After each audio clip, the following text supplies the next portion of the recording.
Okay, why do we required objectivity? ಹೇಳ್ರಿ ನೋಡೋಣ, ಯಾಕೆ ಬೇಕು ಅಬ್ಜೆಕ್ಟಿವಿಟಿ? ಯಾಕೆ ಬೇಕು? Why do we required objectivity? ಇದ್ರೆ ಏನಾಗುತ್ತೆ, ಇಲ್ದಿದ್ರೆ ಏನಾಗುತ್ತೆ? Why do we, okay, so why do we required? why it is required to the civil servants? Why it is required?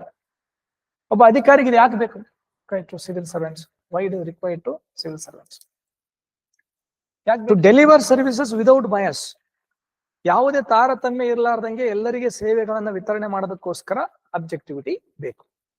Objectivity ಇತ್ತಂದ್ರೆ I am not going to make the bias. Number 1. Number 2, recruitment. ನೋಡಿ, recruitment ಮಾಡ್ತೀವಿ ನಾವು, ನೇಮಕಾತಿ ಮಾಡ್ತೀವಿ. ನೇಮಕಾತಿ ಮಾಡುವಾಗ ಏನ್ ಮಾಡ್ಬೇಕು? ಅಬ್ಜೆಕ್ಟಿವಿಟಿ ಅಂದ್ರೆ ಏನು? Fact and evidence. Fact and evidence ಏನ್ ಹೇಳ್ತದೆ ಇಲ್ಲಿ? ನೇಮಕಾತಿ ಮಾಡುವಾಗ ನೇಮಕಾತಿಯ ಮಾನದಂಡಗಳ ಆಧಾರದ ಮೇಲೆ ನೀನು ರಿಕ್ರೂಟ್ಮೆಂಟ್ ಮಾಡ್ಬೇಕು. ಒಂದು ವೇಳೆ ನೀನು ಸಬ್ಜೆಕ್ಟಿವ್ ಅಂದ್ರೆ ನೀನು ವ್ಯಕ್ತಿನಿಷ್ಠವಾಗಿ ನೋಡಿದಪ್ಪ, ರಿಕ್ರೂಟ್ಮೆಂಟ್ ಹೆಂಗಾಗ್ತದೆ? ಒಂದು ಜಾತಿ, ಒಂದು ಧರ್ಮ, ಹೌದಾ, ಒಂದು ದೇಶ, ಒಂದೊಂದು ಪ್ರಾಂತ, ಅದ್ರ ಮೇಲೆ ನೀನು ಕಾನ್ಸಂಟ್ರೇಟ್ ಮಾಡ್ತೀಯಾ. You are not going to see the fact and evidence. Recruitment ಏನಾಗಲ್ಲ, ಫೇರ್ ರಿಕ್ರೂಟ್ಮೆಂಟ್ ಆಗಲ್ಲ, ಅನ್ಫೇರ್ ರಿಕ್ರೂಟ್ಮೆಂಟ್ ಆಗುತ್ತೆ. 3ನೇದು ಪ್ರಕ್ಯೂರ್ಮೆಂಟ್. ಟೆಂಡರ್ ಕೊಡ್ತೀರಿ. ಟೆಂಡರ್ ಕೊಡಬೇಕಾದಾಗಲೂ ಕೂಡ ಅಬ್ಜೆಕ್ಟಿವ್ ಕ್ರೈಟೀರಿಯಾ, ಏನು ಕ್ರೈಟೀರಿಯಾ ಇದೆ, ಏನು ಮಾನದಂಡಗಳಿವೆ, ಆ ಮಾನದಂಡಗಳ ಆಧಾರದ ಮೇಲೆ ಟೆಂಡರ್ ಗಳನ್ನು ಕೊಡಬೇಕು. ಜಾತಿ ಆಧಾರದ ಮೇಲೆ, ವರ್ಗದ ಆಧಾರದ ಮೇಲೆ ಕೊಡ್ತಕ್ಕಂಥದ್ದಲ್ಲ. So that is called as procurement ಆಗಲಿ, ರಿಕ್ರೂಟ್ಮೆಂಟ್ ಆಗಲಿ, ಸರ್ವಿಸ್ ಡೆಲಿವರಿ ಆಗಲಿ. Okay, it should be to ensure. ಏನ್ ಎನ್ಶೋರ್ ಮಾಡ್ಬೇಕು ಇಲ್ಲಿ ನಾವು? ಅನ್ಬಯಾಸ್ ಅಂಡ್ ಫೇರ್ ಸರ್ವಿಸ್ ಡೆಲಿವರಿಯನ್ನ ಎನ್ಶೋರ್ ಮಾಡ್ಲಿಕ್ಕೆ ನಮಗೇನ್ ಬೇಕು? We required, okay, this one, first one. Okay, right down. To maintain, okay, what is that? To deliver services, to deliver, okay, unfair ಅಂದ್ರೆ ಯಾವುದೇ ತಾರತಮ್ಯ ರಹಿತವಾಗಿ ಸೇವೆಯನ್ನ ವಿತರಿಸಲು, ತಾರತಮ್ಯ ರಹಿತವಾಗಿ ಸೇವೆಯನ್ನ ವಿತರಿಸಲು ನಮಗೇನ್ ಬೇಕು? ಓಕೆ, ತಾರತಮ್ಯ ಮಾಡಲಾರ್ದಂಗೆ ಸೇವೆಯನ್ನು ವಿತರಣೆ ಮಾಡಲಿಕ್ಕೆ ವಿ ರಿಕ್ವೈರ್ಡ್. ಓಕೆ, ತಾರತಮ್ಯ ರಹಿತವಾಗಿ ಸೇವೆಯನ್ನು ವಿತರಿಸಲಿಕ್ಕೆ ನಮ್ಗೇನ್ ಬೇಕು? Required this. ತಾರತಮ್ಯ ರಹಿತವಾಗಿ ಇದನ್ನ ಮಾಡಬೇಕು. 2ನೇದು merit based recruitment. Merit based recruitment. ನೋಡಿ, ಮೆರಿಟ್ ಆಧಾರದ ಮೇಲೆ ಮಾಡ್ರಿ, ಧರ್ಮದ ಆಧಾರದ ಮೇಲೆ ಮಾಡ್ಬೇಡ್ರಿ, ಜಾತಿ ಆಧಾರದ ಮೇಲೆ ಮಾಡ್ಬೇಡ್ರಿ. ಏನ್ ಬರೆದ್ರಿ ಕನ್ನಡದಲ್ಲಿ? ಕನ್ನಡದಲ್ಲಿ ಏನ್ ಬರೆದ್ರಿ? ಹೌದಾ? ನೇಮಕಾತಿ ಮಾನದಂಡಗಳ ಆಧಾರದ ಮೇಲೆ ಆಯ್ಕೆ. ಹೌದಾ? ಮಾನದಂಡಗಳ ಆಧಾರದ ಮೇಲೆ ನೇಮಕಾತಿ. ಮಾನದಂಡಗಳ ಪಕ್ಷಪಾತರಹಿತವಾಗಿ ಕಾನೂನಿನ ಅನುಷ್ಠಾನ ಮಾಡ್ಬೇಕು. ಕಾನೂನು ಎಲ್ಲರಿಗೆ ಒಂದೇ, ಹೌದಿಲ್ಲ? ಕಾನೂನು ಎಲ್ಲರಿಗೂ ಒಂದೇ. ಯಾರೇ ಕಾನೂನು ಉಲ್ಲಂಘನೆ ಮಾಡಿದ್ರು ಕೂಡ ಅದನ್ನ ನೀವು ಪರ್ಸನಲ್ ಆಗಿ ನೋಡಬಾರ್ದು, ನಿಮ್ ಪರ್ಸನಲ್ ಒಪಿನಿಯನ್ ಇಂದ ನೋಡಬಾರ್ದು. ಪಕ್ಷಪಾತರಹಿತವಾಗಿ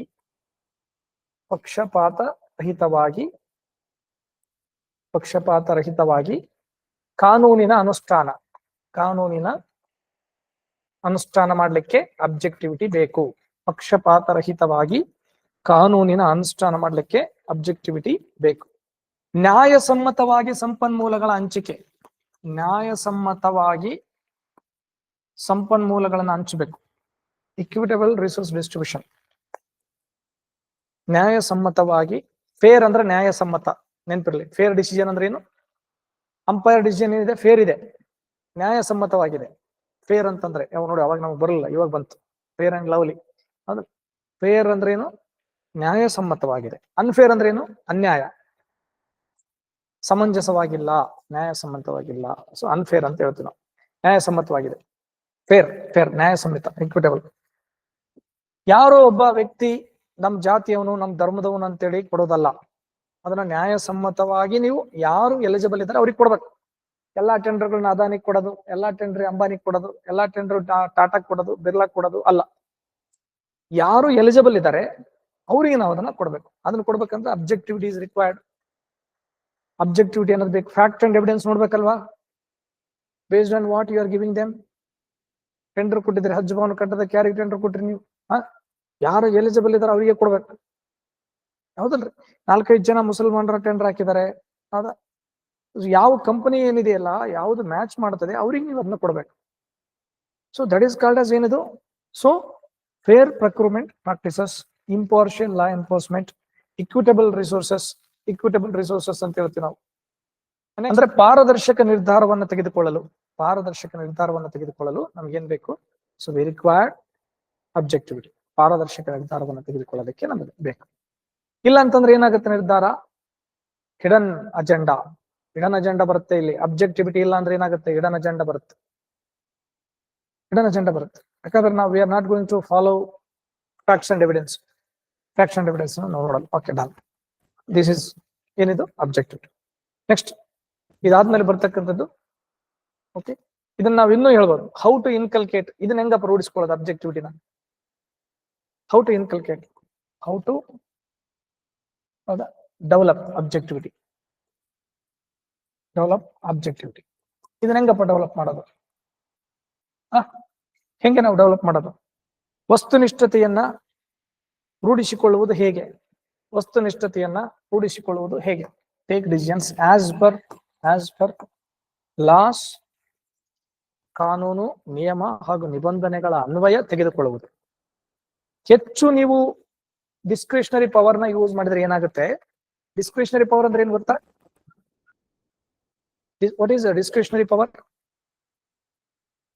ಡಿಸ್ಕ್ರಿಷನರಿ ಪವರ್ ಅಂತ ಇರುತ್ತೆ ಡಿಸಿಗೆ. ವಿಶೇಷ ಅಧಿಕಾರ, ಅದು ವಿವೇಚನಾಧಿಕಾರ ಅಂತ ಹೇಳ್ತೀವಿ.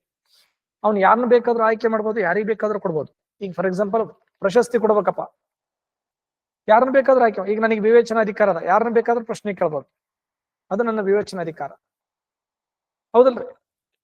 ಯಾರನ್ನ ಬೇಕಾದ್ರೂ ನಾನು ಪ್ರಶ್ನೆ ಕೇಳ್ಬೋದು, ಹೌದಲ್ರಿ? ಯಾರಿಗೆ ಬೇಕಾದ್ರೂ ನಾನು, this is my special power. ಅದಕ್ಕ ಅಲ್ಲಿ ವಿವೇಚನಾಧಿಕಾರವನ್ನ ಕಡಿಮೆ ಬಳಸಬೇಕು. ರೂಲ್ಸ್ ರೆಗ್ಯುಲೇಷನ್ಸ್ ಅನ್ನ ಜಾಸ್ತಿ ಇಂಪಾರ್ಟೆನ್ಸ್ ಕೊಡ್ಬೇಕು. Then we can see that objectivity. Okay, number 1. Number two develop emotional intelligence. Develop emotional intelligence. Emotionally ನಾವು ತುಂಬಾ ಬುದ್ಧಿವಂತರಾಗಿರ್ಬೇಕು. ತುಂಬಾ ಎಮೋಷನಲ್ ಆಗಿ ಹೋದ್ರೆ we are going to stick on to caste, stick on to religion, stick on to gender, stick on to reason. ಇಲ್ಲಿ ಭಾವನಾತ್ಮಕ ಬುದ್ಧಿಶಕ್ತಿಯನ್ನ ಅಭಿವೃದ್ಧಿಪಡಿಸಿಕೊಳ್ಳುವುದು. ಭಾವನಾತ್ಮಕ ಬುದ್ಧಿಶಕ್ತಿಯನ್ನ ಅಭಿವೃದ್ಧಿಪಡಿಸಿಕೊಳ್ಳುವುದು. Develop emotional intelligence. ಭಾವನಾತ್ಮಕ ಬುದ್ಧಿಶಕ್ತಿಯನ್ನ ಅಭಿವೃದ್ಧಿಪಡಿಸಿಕೊಳ್ಳುವುದು. ಮೊದಲನೆಯ ನಿರ್ಧಾರಕ್ಕೆ, ಓಕೆ, ಮೊದಲನೆಯ ನಿರ್ಧಾರವೇ ಅಂತಿಮವಲ್ಲ. ಮೊದಲನೆಯ ನಿರ್ಧಾರವೇ ಅಥವಾ ಮೊದಲನೆಯ ಯೋಚನೆಯೇ ಅಂತಿಮವಲ್ಲ. First is not final. First is not final. ಹೌದಲ್ರಿ? ಆರಂಭ ಅಂತಿಮವಲ್ಲ, ಮೊದಲನೇದು ಅಂತಿಮ ಅಲ್ಲ. We have to wait for second. ನಿಮ್ಗೆ ಗೊತ್ತಿರ್ಲಿ, ಫಸ್ಟ್ ಮ್ಯಾಚ್ ಅವನು ಆಡಿಲ್ಲ, 0 ಔಟ್ ಆಗಿದ್ದಾನೆ ಅಂತೇಳಿ ಎರಡನೇ ಮ್ಯಾಚ್ ನೀವು ಅವಕಾಶ ಕೊಟ್ಟಿದ್ದಿಲ್ಲ ಅಂತಂದ್ರೆ ಅವನು ಸಕ್ಸಸ್ಫುಲ್ ಆಗ್ತಿರ್ಲಿಲ್ಲ. So we have to give them second option, third option, ಹಿಂಗೆಲ್ಲ ಕೊಡ್ಬೇಕು ನಾವು, ಯಾರೇ ಇರ್ಲಿ. ಅದಕ್ಕೆ ನೋಡಿ, ಸರ್ಕಾರ ಯಾರಾದ್ರೂ ತಪ್ಪು ಮಾಡಿದಾನೆ ಅಂತಂದ್ರೆ ಮೊದಲು ನೋಟಿಸ್ ಕೊಡ್ತದೆ, 2ನೇ ನೋಟಿಸ್ ಕೊಡ್ತದೆ, 3ನೇ ನೋಟಿಸ್ ಕೊಡ್ತದೆ, ಆಮೇಲೆ ಸಸ್ಪೆನ್ಷನ್ ಮಾಡ್ಬೇಕು, ಆಮೇಲೆ ಡಿಸ್ಮಿಸ್ ಮಾಡ್ಬೇಕು. ಹೌದಾ? ಸೊ ಹೀಗೆ ನಾವೇನ್ ಮಾಡ್ಬೇಕಿಲ್ಲಿ, we should not come to conclusion by first. ತಪ್ಪು ಎಲ್ಲರೂ ಮಾಡ್ತಿರ್ತಾರೆ, we have to give them excuse. Second, third ಇದ್ದಾಗ ನಾವು ಏನ್ ಮಾಡ್ಬೇಕು? 4th one, okay, don't come to conclusion by first thought. ಇನ್ನೊಂದು, ನಿಮ್ಗೆ ಅಬ್ಜೆಕ್ಟಿವ್ ಆಗ್ಬೇಕು ನಿರ್ಧಾರಗಳಂತಂದ್ರೆ ಏನ್ ಮಾಡ್ಬೇಕು? So discuss with your colleagues, ಅಂದ್ರೆ ಶೇರ್ ಯುವರ್, ನೀವು ಏನ್ ನಿರ್ಧಾರ ಮಾಡಿದ್ರೆ ಅದನ್ನ ಇನ್ನೊಬ್ಬರ ಜೊತೆಗೆ ಹಂಚಿಕೊಂಡು ಪರಿಶೀಲನೆ ಮಾಡ್ತಕ್ಕಂಥದ್ದು. ಅಂದ್ರೆ ನಿಮ್ಮ ಸೀನಿಯರ್ ಆಫೀಸರ್ ಜೊತೆಗೆ, ನಿಮ್ ಕಲೀಗ್ಸ್ ಜೊತೆಗೆ, ಅಥವಾ ನಿಮ್ಗೆ ಯಾರು ಮೆಂಟರ್ ಮಾಡ್ತಿರ್ತಾರಲ್ಲ ಆ ಮೆಂಟರ್ ಮಾಡೋದು, ಅವ್ರ ಜೊತೆಗೆ ಏನ್ ಮಾಡ್ಬೇಕು? ನಿರ್ಧಾರಗಳನ್ನ ಪರಿಶೀಲಿಸಿ ತೆಗೆದುಕೊಳ್ಳುವುದು. So before we take decisions, okay, ಪರಿಶೀಲನೆ ಮಾಡ್ತಕ್ಕಂಥದ್ದು, ಅವಗಾಹನೆಗೆ ತರ್ತಕ್ಕಂಥದ್ದು. ಅಂದ್ರೆ ಏನು? ಡಿಸಿಷನ್ಸ್ ಅನ್ನ ನಾವು ತಗೊಳ್ಳೋಕ್ಕಿಂತ ಮುಂಚೆ, ಓಕೆ, ಅವುಗಳನ್ನ discuss with your colleagues and senior officers or mentors before you come to conclusion. ಹೌದಲ್ರಿ? First of before you come to conclusion, ಹೌದಲ್ರಿ? ನಾವು ಕನ್ಕ್ಲೂಷನ್ ಬರೋದಕ್ಕಿಂತ ಮುಂಚೆ we have to discuss with them. ನಾವು ಅಂತಿಮ ನಿರ್ಧಾರವನ್ನು ತೆಗೆದುಕೊಳ್ಳೋದಕ್ಕಿಂತ ಮುಂಚೆ ನಮ್ಮ ನಿರ್ಧಾರಗಳನ್ನ ಅವ್ರ ಜೊತೆಗೆ ಹಂಚ್ಕೊಳ್ತಕ್ಕಂಥದ್ದು. ಈ ರೀತಿಯಾಗಿ ನಾವು ಮಾಡೋದಕ್ಕಿಂತ ಮಾಡ್ತಾ ಮಾಡ್ತಾ ಏನಾಗ್ತದೆ? Then we can inculcate objectivity. ನಾವು ಅಬ್ಜೆಕ್ಟಿವಿಟಿಯನ್ನ ರೂಢಿಸ್ಕೊಳ್ಬಹುದು. ಆಮೇಲೆ ಇನ್ನೊಂದು ಬಹಳ ಇಂಪಾರ್ಟೆಂಟ್ ಆಗಿರೋದು ನಿಮಗೆ ಗೊತ್ತಿರಲಿ, absolute objectivity is not good. ಅಂದ್ರೆ ಸಂಪೂರ್ಣವಾಗಿ ನೀವು ನಾನು ಬರೀ ರೂಲ್ಸ್ ರೆಗ್ಯುಲೇಷನ್ಸ್ ಅಂತ ಹೋಗೋದು ತಪ್ಪು, ಬರೀ ಫ್ಯಾಕ್ಟ್ ಅಂಡ್ ಎವಿಡೆನ್ಸ್ ಅಂತ ನೋಡೋದು ತಪ್ಪು ಅಂತ ಹೇಳ್ತಾ ಇದ್ದಾನೆ. ಅಂದ್ರೆ ತಪ್ಪಂತಲ್ಲ, ಉತ್ತಮವಾದುದಲ್ಲ. ಸಂಪೂರ್ಣವಾಗಿ ವಸ್ತುನಿಷ್ಠತೆಯನ್ನು ಪರಿಪಾಲಿಸುವುದು ಅಷ್ಟೊಂದು ಉತ್ತಮವಲ್ಲ. ಯಾರಾದ್ರೂ ಹೇಳ್ತಾರೆ ಇದಕ್ಕೆ ಆನ್ಸರ್? ಸಂಪೂರ್ಣವಾಗಿ ಓಕೆ ವಸ್ತುನಿಷ್ಠತೆಯನ್ನು ಪರಿಪಾಲಿಸುವುದು ಉತ್ತಮವಲ್ಲ. ಈಗ ಎಲ್ಲದಕ್ಕ ನೀವು ರೂಲ್ಸ್ ರೆಗ್ಯುಲೇಷನ್ಸ್ ಅಂತ ನೋಡ್ತೀರಿ ಅಂತಂದ್ರೆ ಕೆಲವೊಂದು ಕಡೆ ಸಹಾಯ ನೋಡಪ್ಪ. ಈಗ ಫಾರ್ ಎಕ್ಸಾಂಪಲ್ ನಾನು ತಹಶೀಲ್ದಾರ್ ಇದ್ದೇನೆ, ವಯಸ್ಸಾದ ಮುದುಕ ಬಂದಿದ್ದಾನೆ ನಮ್ಮ ಆಫೀಸ್ಗೆ. ಅವನಿಗೆ ನಾವು ಸಂಧ್ಯಾ ಸುರಕ್ಷಾ ಯೋಜನೆಯಲ್ಲಿ ವೃದ್ಧಾಪ್ಯ ವೇತನ ಮಾಡಿಕೊಡ್ಬೇಕು. ಅವನ ಹತ್ರ ಸರಿಯಾದ ಡಾಕ್ಯುಮೆಂಟ್ಸ್ ಇಲ್ಲ. ಈಗ ನೀವೇನ್ ನೋಡ್ತೀರಿ? ಡಾಕ್ಯುಮೆಂಟ್ಸ್ ನೋಡ್ತೀರಿ, ಫ್ಯಾಕ್ಟ್ಸ್ ಅಂಡ್ ಎವಿಡೆನ್ಸ್ ಇಲ್ಲ, ಅವನು ವಾಪಸ್ ಕಳಿಸ್ಬಿಡ್ತಾರೆ. ಅವನಿಗೆ ಸಹಾಯ ಆಗಲ್ಲ. ಅಂದ್ರೆ ಹಾಗಾದ್ರೆ ಡಾಕ್ಯುಮೆಂಟ್ಸ್ ಇರ್ಲಾರ್ದಂತ ಎಷ್ಟೋ ವ್ಯಕ್ತಿಗಳಿದ್ದಾರೆ, ಅವ್ರೆಲ್ಲರಿಗೆ ಸಹಾಯ ಸಿಗಲ್ಲ. ಅವರೆಲ್ಲ ಹಂಗೆ ಸಫರ್ ಆಗ್ಬೇಕಂಗಾದ್ರೆ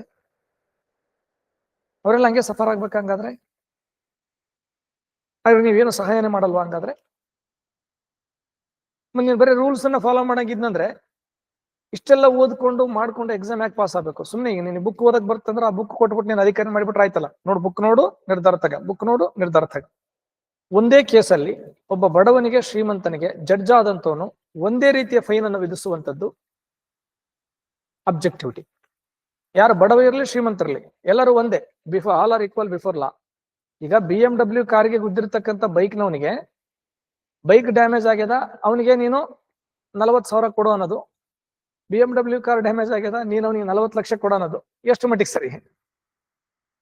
ನಿಂದು ಖರ್ಚು ಅವ್ನು ನೋಡ್ಕೊಂತ, ಅವನ ಖರ್ಚು ನೀನ್ ನೋಡ್ಕೊಂತಂದ್ರೆ ಅವನು 40 ಲಕ್ಷ ಇದ್ರೆ ಬೈಕ್ನಾಗ ಯಾಕೆ ಬರ್ತಿದ್ದ? ಅವನೊಂದು BMW ಕಾರೇ ತಗೊಂಡ್ಬರ್ತಿದ್ದ. ಹೌದಾ? ಇದನ್ನ ನಾವು ನೋಡ್ತೀವಿ. ಈಗ ನಮ್ಮ ದೇಶದಲ್ಲಿ ಏನಪ್ಪಾ ಅಂತಂದ್ರೆ, ನಮ್ಮ ದೇಶದಲ್ಲಿ ಬಡವರು ಇದ್ದಾರೆ, ವೀಕರ್ ಸೆಕ್ಷನ್ಸ್ ಇದ್ದಾರೆ, ಎಲ್ಲರಿದ್ದಾರೆ. ಈಗ ನೀವು ಎಲ್ಲ ಕಡೆನೂ ಕೂಡ ಬರೀ ಫ್ಯಾಕ್ಟ್ ಅಂಡ್ ಎವಿಡೆನ್ಸ್ ಅಂತ ನೋಡಕ್ ಹೋದ್ರೆ, ಎಲ್ಲ ಕಡೆ ಡಾಕ್ಯುಮೆಂಟೇ ನೋಡಕ್ ಹೋದ್ನಂದ್ರೆ you can't give the justice. ಅವ್ರಿಗೆ ನ್ಯಾಯ ಒದಗಿಸ್ಕೊಡಕ್ ಆಗಲ್ಲ. ಸಂವಿಧಾನದ ಮೂಲ ಉದ್ದೇಶ ಏನು? ನ್ಯಾಯ ಒದಗಿಸ್ಕೊಡೋದು. ರೂಲ್ಸ್ ರೆಗ್ಯುಲೇಷನ್ಸ್ ಬೇಕು, ಇಲ್ಲ ಅಂತಲ್ಲ. ಅಲ್ಟಿಮೇಟ್ಲಿ ಅದು ನ್ಯಾಯಸಮ್ಮತವಾಗಿರ್ಬೇಕು. So a judge imposing same fine on a poor and rich for same case, it may be objective, it may be correct according to objectivity, but it is not fair. Sometimes subjectivity is also preferred here. Subjectivity ಅಂದ್ರೆ ಏನು? ನೋಡಿ, hello, first come first serve, ಎಲ್ಲರೂ ಕ್ಯೂನ್ಯಾಗ ಬರ್ರಿ, ಹೌದಾ, ಊಟ ನಡೆಸ್ಕೊಂಡು ಹೋಗ್ರಿ. ಅಲ್ಲಿ ಅವನು ಅಂಗವಿಕಲ ಬರ್ತಾನೆ, ಅವನಿಗೆ ಕ್ಯೂನ್ಯಾಗ ನಿಲ್ಲಕ್ಕಾಗಲ್ಲ. ಅವಾಗ ಏನ್ ಮಾಡ್ಬೇಕಾಗ್ತ? ಅವನ್ನ ಸಪರೇಟ್ ಆಗಿ ಕರೆದು ಕೊಡ್ಬೇಕಾಗ್ತ. ಅದು ಸಬ್ಜೆಕ್ಟಿವಿಟಿ, ಅದು ಅಬ್ಜೆಕ್ಟಿವಿಟಿ ಅಲ್ಲ. ಅರ್ಥ ಆಗ್ತದ್ರಿ? ಈಗ ರೂಲ್ಸ್ ಪ್ರಕಾರ ಏನಪ್ಪಾ, ಸೀಟ್ ಹಿಡಿದವನಿಗೆ ಬಸ್ ಬಿಟ್ಟು ಕೊಡ್ಬೇಕು. ಒಬ್ಬ ಗರ್ಭಿಣಿ ಮಹಿಳೆ ಬಂದಿದ್ದಾಳ, ನೀನ್ ಸೀಟ್ ಹಿಡಿದಿರ್ಬೋದು, ಇಲ್ಲ ಅಂತಲ್ಲ, ಆದ್ರೆ ಆ ಗರ್ಭಿಣಿ ಮಹಿಳೆಗೆ ನೀನ್ ಬಿಟ್ಟು ಕೊಡೋದಿದೆಯಲ್ಲ, ಅದು ಸಬ್ಜೆಕ್ಟಿವಿಟಿ. ಹಾಗಾಗಿ ಇಲ್ಲಿ ಪರಿಪೂರ್ಣವಾದ ಅಬ್ಜೆಕ್ಟಿವಿಟಿ ಅನ್ನುವಂಥದ್ದು ಸರಿಯಾದ ಕ್ರಮ ಅಲ್ಲ. ಇದಕ್ಕೆ ನಾವು ಎಕ್ಸಾಂಪಲ್ ಏನ್ ಬರಿತಾ ಇದೀವಿ ಇಲ್ಲಿ? ಓಕೆ, ಸಿ ಜಡ್ಜ್, ಇದು ಸಮಂಜಸ ಅಲ್ಲ, ನ್ಯಾಯಸಮ್ಮತವಲ್ಲ. ಇದು ನ್ಯಾಯಸಮ್ಮತವಲ್ಲ. ಅವನು ಕೊಡಕ್ಕಾಗಲ್ಲ. ಅವನು ಎಲ್ಲಿಂದ ಕೊಡ್ತಾನ? ಅವನು ಎಲ್ಲಿಂದ ತರ್ಬೇಕು ಅವನೀಗ? ಅರ್ಥ ಆಗ್ತದ್ರಿ? ಅಬ್ಜೆಕ್ಟಿವಿಟಿ ಅಂತಂದ್ರೆ ಏನು ಇಲ್ಲಿ ಅದು ನೋಡ್ಬೇಕು. ನ್ಯಾಯಸಮ್ಮತವಲ್ಲ. But if subjectivity is fair, it is acceptable. ಒಂದು ವೇಳೆ ನೀವು ಮಾಡ್ತಕ್ಕಂಥ ವ್ಯಕ್ತಿನಿಷ್ಠವಾಗಿ ನೀವು ಮಾಡ್ತಾ ಇದ್ರಿ, ಒಂದು ಜಾತಿಗೆ ನೀವು ಪ್ರಾತಿನಿಧ್ಯ ಕೊಟ್ಟಿದ್ರಿ. ಈಗ ನೋಡಿ, ರಿಸರ್ವೇಶನ್ ಇದೆ. ರಿಸರ್ವೇಶನ್ ಏನದು? ಸಬ್ಜೆಕ್ಟಿವಿಟಿ. ಅರ್ಥ ಆಗ್ತದ್ರಿ? ಈಗ ಕೇಳ್ರಿ, ಹಲೋ, ಈ ನವೋದಯ ಎಕ್ಸಾಮ್ ಬರೀತಾರೆ ಹುಡುಗರು, 5ನೇ ಕ್ಲಾಸ್ ಹುಡುಗರು ನೋಡಿರಿ, ನವೋದಯ, ಮೊರಾರ್ಜಿ, ಸೈನಿಕ ಬರೀತಾರೆ. ನವೋದಯ ಎಕ್ಸಾಮ್ ಬರೆದಾಗ ಅಲ್ಲಿ 120 ಸೀಟಿಗೆ 5,000 ಮಕ್ಕಳು ಎಕ್ಸಾಮ್ ಬರೆದಿರ್ತಾರೆ. ಕೇಳ್ರಪ್ಪ ಎಲ್ಲರೂ, ಅಲ್ಲ ದೈವ ಕೇಳ್ರಿ, ನೋಡ್ರಿ, 5,000 ಮಕ್ಕಳು ಬರೀತಾರ 120 ಸೀಟಿಗೆ. 5,000 ಮಕ್ಕಳಲ್ಲಿ 100 ಮಕ್ಕಳು ಔಟ್ ಆಫ್ ಔಟ್ ತೆಗಿತಾರ. ಔಟ್ ಆಫ್ ಔಟ್ ತೆಗೆದವನಿಗೆ ಸೀಟ್ ಸಿಗೋದಿಲ್ಲ, 84 ತಗೊಂಡವನಿಗೆ ಸೀಟ್ ಸಿಗ್ತದೆ. Excellent, that is fair and equitable. ಆ 84 ತಗೊಂಡವನು ಯಾರಾಗಿರ್ತಾನೆ? ಹೌದಾ, ರಿಸರ್ವ್ಡ್ ಕಮ್ಯುನಿಟಿ ಸೇರಿದವನಾಗಿರ್ತಾನೆ, ರೂರಲ್ ಬ್ಯಾಕ್ ಗ್ರೌಂಡ್ ಇರ್ತಾನೆ, ಕನ್ನಡ ಮೀಡಿಯಂ ಇರ್ತಾನೆ, ಹೌದಾ, ಹುಡುಗಿ ಆಗಿರ್ತಾಳೆ. ಹುಡುಗಿ ಅಂದ್ರೆ ನೋಡಿ ಸ್ಪೆಷಲ್ ಕೇರ್, ಹೌದಲ್ಲ? ಹಾಗಾಗಿ if the decision is fair and equitable, even subjectivity is also acceptable. ಇದನ್ನ ಬರ್ಕೊಳ್ಳಿ. If the decision is fair and equitable, even subjectivity is also acceptable. So keep in your mind. ಅಂದ್ರೆ ನಮ್ಮ ನಿರ್ಧಾರವು ನ್ಯಾಯಸಮ್ಮತವಾಗಿದ್ದರೆ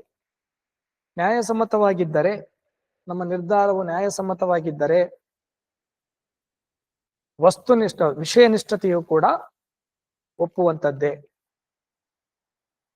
ಅಥವಾ ಅರ್ಥ ಆಗ್ತದ್ರಿ? Even constitution is also not objective, it is subjective. ಅದು ಹೆಂಗಿದೆ ಅಂತಂದ್ರೆ ಕೆಲವೊಬ್ಬರಿಗೆ ವಿಶೇಷ ಸ್ಥಾನಮಾನವನ್ನು ಕೊಟ್ಟದ್ದು, ಕೆಲವರಿಗೆ ಕೊಟ್ಟಿಲ್ಲ. ಅಂದ್ರೆ ಏನು? ಕೆಲವೊಂದು ವಿಶೇಷ ಸಂದರ್ಭಗಳಲ್ಲಿ ವಿಶೇಷ ಸ್ಥಾನಮಾನವನ್ನು ಕೊಡುವಂಥದ್ದು ತಪ್ಪಲ್ಲ. If it is fair then even subjectivity is also acceptable. ಇದು ಗೊತ್ತಿರಲ್ಲ, ತಲೆಗಿರುತ್ತೆ. ಎಲ್ಲ ಸಂದರ್ಭದಲ್ಲ. ಕೊಲೆ ಮಾಡಿದವ್ರಾಗ ಮತ್ತೆ ಕೊಲೆ ಮಾಡಿದವ್ರಾಗ ನೋಡಿ, ಮಹಿಳೆ ಕೊಲೆ ಮಾಡಿದ್ದಾಳೆ, ಸ್ವಲ್ಪ ನೋಡ್ರಿ, ಎಕ್ಸ್ಕ್ಯೂಸ್ ಕೊಡ್ರಿ. ಅಲ್ಲ, ಹಿಂದುಳಿದ ವರ್ಗದವನು ವೀಕರ್ ಸೆಕ್ಷನ್ ಕೊಲೆ ಮಾಡಿದ್ರೆ ಅದಲ್ಲ. ಕೆಲವೊಂದು ಸನ್ನಿವೇಶಗಳಲ್ಲಿ ಮಾತ್ರ if it is fair and equitable, then it is acceptable.